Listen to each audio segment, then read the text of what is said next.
Welcome everyone. Today I'll be recapping the beginning of the yellow-haired villain in the female main character's novel Once Happiness. Gosh, what a big ass name that is! This is the story of a man who wakes up inside a novel not as a hero, not as a sidekick, but as the doomed yellow-haired villain. I mean, it's alright, you're just a villain. His wish to survive and maybe, just maybe, live happily. But the world he lands in has no freaking intention of letting him rest. The story begins with our protagonist, Moon, realizing he has transmigrated. You know, one of those basic isekai stuff. Now, our boy Moon, he's inhabiting the body of a famous yellow-haired villain. That's right. The early games come of a Yuri novel. You know, Yuri novel, those made for females. Alright, his first discovery? A disaster already in progress. The princess, a key character, has been drugged. Alright, a princess getting drugged? That's really bad, our character. Her face is flushed, her mind clouded, and most shockingly, her pants have already been stripped off. Our boy Moon is like, what the heck, man, not now. Moon freezes. He absolutely is in shock. He knows this freaking shit show. He knows this setup. In the original novel, this exact situation was the scandal that triggered the heroine's righteous fury. The villain, his role was supposed to be exposed, humiliated, and eventually ruined.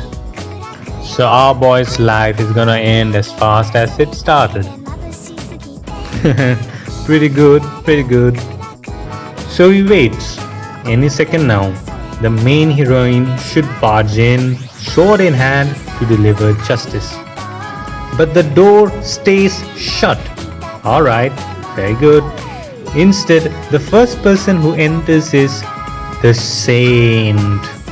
Now this piece of beauty, she's the heroine's childhood friend, known for her purity, kindness and nobility. In the novel, she was a side character who despised the villain. Alright, so our boy is getting hatred for everyone. From literally every freaking one. Like, the saint is supposed to be gentle, calm. She's supposed to love you, man. Why the fuck did you turn out to be the villain? Alright, so here she pauses. Her eyes land on Moon, and instead of disgust, there's something else. A spark, a dangerous glint of curiosity. Alright, very interesting. So she doesn't whack his ass, but she is generally curious about, our boy Moon. Moon stiffens. Something is wrong. I mean, something is absolutely wrong, our boy. This isn't your world. Get out of here. This isn't how it was supposed to be. Now, our boy Moon panics. His panic deepens. Every moment feels off the script. I mean, we get how we feel. We are living our lives off script anyway. I mean, yeah, we get it. So, even his maid, normally loyal and respectful, now looks at him strangely. Her eyes narrow, her lips curl almost possessively. Alright, the maid wants something from you, boy. A chilling thought crosses his mind. Does even my maid want something from me? Yeah, she wants that big ass banana. Scoff. Alright. Anyway, let's get all. The longer he waits, the more his anxiety grows. If the heroine doesn't appear, then the scandal only deepens. He'll be the villain not just in fiction but in reality, crushed beneath the wrath of every powerful woman in the world. I mean, I won't be minding crushed under some things, like too powerful things. Alright, anyway, finally, footsteps. The door slams open, the heroine arrives. But what Moon sees is not the gallant savior he expected. The heroine storms in, wild eyes, flushed cheeks, and in her mind, not a gleaming sword, but a hatchet. Alright, I don't know what a freaking hatchet is, but anyway. Moon stares, dumbfounded. This isn't justice, it's madness. The heroine glares at him, lips curling into a grin, and she shouts, "Ha ha ha! You have to be responsible for robbing my woman." I mean, dude, what the frick? Alright, Moon's brain short circuits. Responsible? Robbing her woman? He was supposed to be the villain caught red-handed. But now, the heroine is treating the princess not as a friend to be saved, but as a lover to be reclaimed. Man, is this novel some kind of a gay lesbian? I don't know. Alright, let's get along. I love some, The entire dynamic is flipped. The saint watches with unsettling amusement. The maid sharpens her gaze. The heroine waves her hatchet threateningly. Wherever. And Moon soon realizes he's no longer just the villain in someone else's story. Somehow he's become the center of a storm of a dangerous affection. Man, I love these triangular love stories. Alright, our main boy is panicking.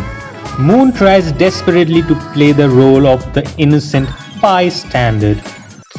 He explains, he protests, he insists, "I didn't do anything. This wasn't me." But the women don't listen.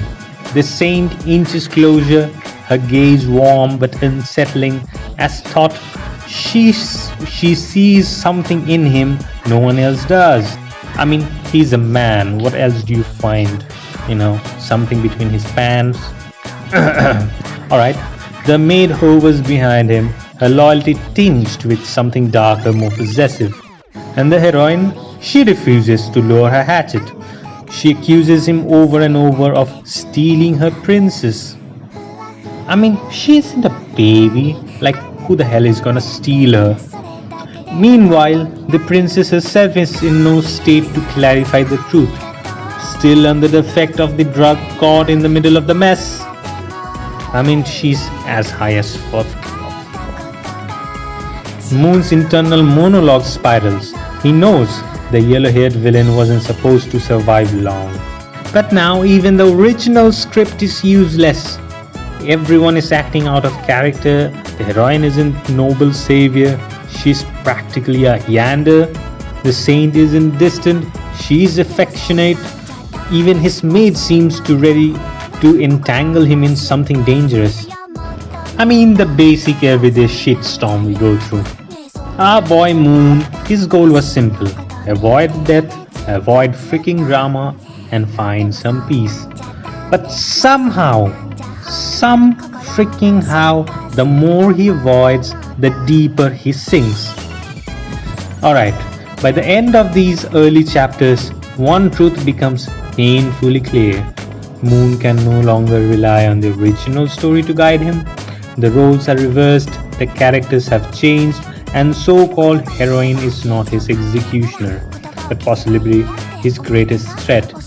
The villain has become the unwilling prize in a twisted battle of affection, and as he stares at the princess, the saint, the maid, and the hatchet-wielding heroine, he mutters the words that define his journey.